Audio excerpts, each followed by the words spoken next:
कहावत है कि जैसा अन्न वैसा मन। कहने का भाव यह है कि मनुष्य शरीर सतगुरु के पावन नाम की कमाई करने के लिए ही मिला है।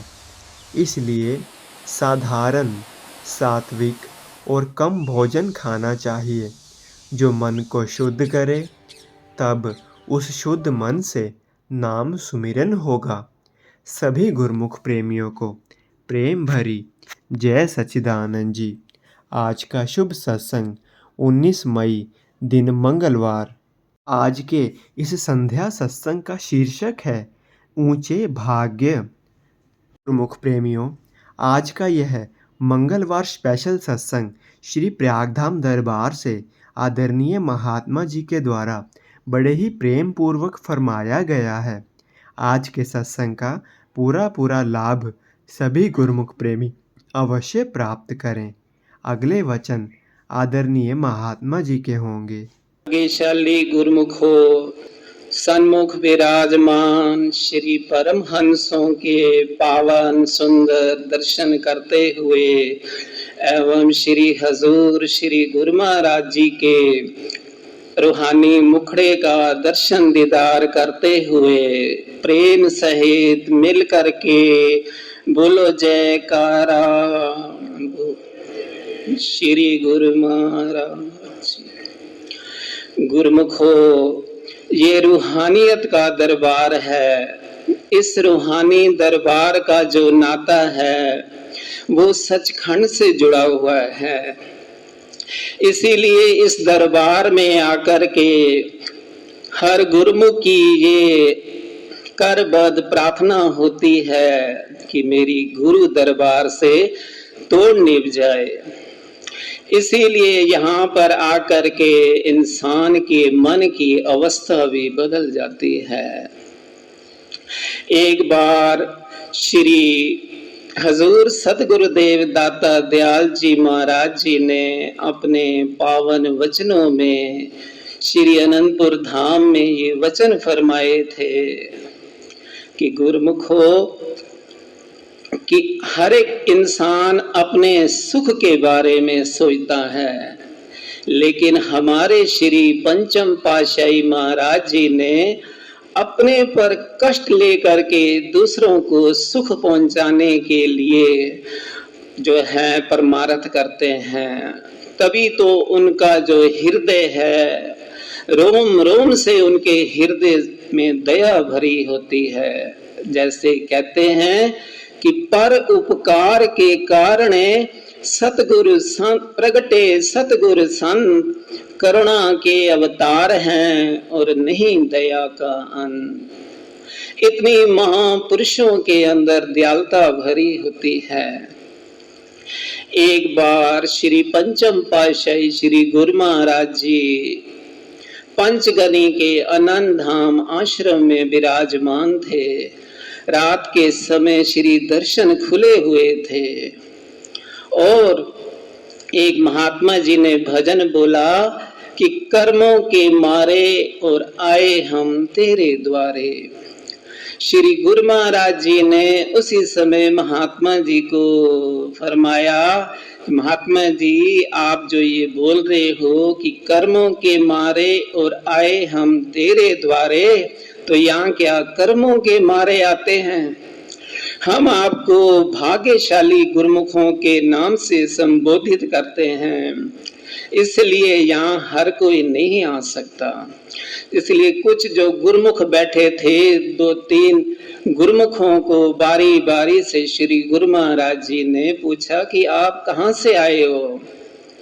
एक भगत ने कहा, स्वामी जी मैं दिल्ली से आया हूँ। तो श्री गुरु महाराज जी ने फरमाया कि आप दिल्ली से आए हो तो क्या सारी दिल्ली के लोग यहाँ पर आए हैं? कहते नहीं स्वामी जी। दूसरे भगत से पूछा कि आप कहाँ से आए हो? तो उसने बेनती करी, स्वामी जी मैं जलंधर से आया हूँ। श्री गुरु महाराज जी ने फरमाया कि जिस रिश्तेदारों में आप रहते हो, क्या आपके सारे रिश्तेदार यहाँ बैठे हैं? उसने कहा नहीं स्वामी जी। फिर तीसरे से पूछते हैं कि आप कहाँ से आए हो? उसने विनती करी, स्वामी जी मैं करनाल से आया हूँ। तो श्री गुरु महाराज जी ने फरमाया कि जिस मोहल्ले में रहते हो, तो क्या सारा मोहल्ला यहाँ पर आया है? उसने कहा नहीं स्वामी जी। तो फिर आप कैसे कहते हो कि कर्मों के मारे? जैसे किसी ने बड़े सुंदर शब्दों में कहा है कि अमीर वो नहीं होते कि जिनके सिर हीरों से जड़े होते हैं, अमीर वो होते हैं जो सतगुरु के चरणों से जुड़े होते हैं। तो गुरुमुखो, आप गुरुमुख जन खुद ही अंदाजा लगाओ कि कितनी महापुरुषों की आप गुरुमुखों के ऊपर रहमत है।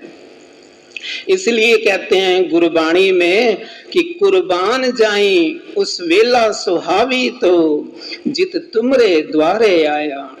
उस घड़ी पे इंसान कुर्बान जाए जिस घड़ी महापुरुषों की पावन संगत मिल जाती है। तो गुरुमुखो, महापुरुष अपने गुरुमुखों के कल्याण के लिए सदा ही तत्पर रहते हैं। उनके दिल से यही आवाज होती है कि कोई भी गुरुमुख जो है बिना भजन अभ्यास के ना रहे। इंग्लिश में एक प्रोवर्ब्स है कि ignorance of law is no excuse, कि कानून की अज्ञानता में बहाना नहीं चलता।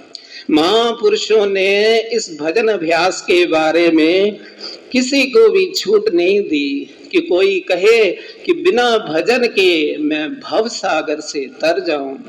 श्री गुरु नानक देव महाराज जी ने भी अपनी पावन रब्बी वाणी में भी यही फरमाया है कि कहो नानक ए तत् विचारा, बिन हरि भजन नहीं छुटकारा। कि बिना भजन के किसी को भी छुटकारा नहीं मिल सकता। तो महापुरुषों ने हमारे आत्म कल्याण के लिए, उपकार के लिए इतने साधन बनाए हैं। कुछ हमारा भी फर्ज बन जाता है कि हम भी उनके कुछ वचनों को हृदय में धारण करें और अपनी आत्मा को परमात्मा से मिलाएं। बोलो जयकारा।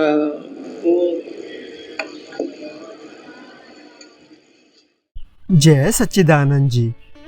हम आनंदपुर धारा SSGN के माध्यम से श्री आनंदपुर दरबार के सत्संग, स्वामी जी के प्रवचन, भजन, संतों की वाणी सभी गुरुमुख प्रेमियों तक पहुंचाना चाहते हैं, ताकि आप सभी गुरुमुख डेली सत्संग और भजन का पूरा लाभ ले सकें। और इसके साथ ही आप संतों की वाणी अपने हर गुरुमुख साथी, गुरुमुख प्रेमी के साथ शेयर कर दें, ताकि सभी आनंदपुर रूपी डोर के साथ जुड़े रहें। बोलो जयकारा, बोल मेरे श्री गुरु महाराज की जय।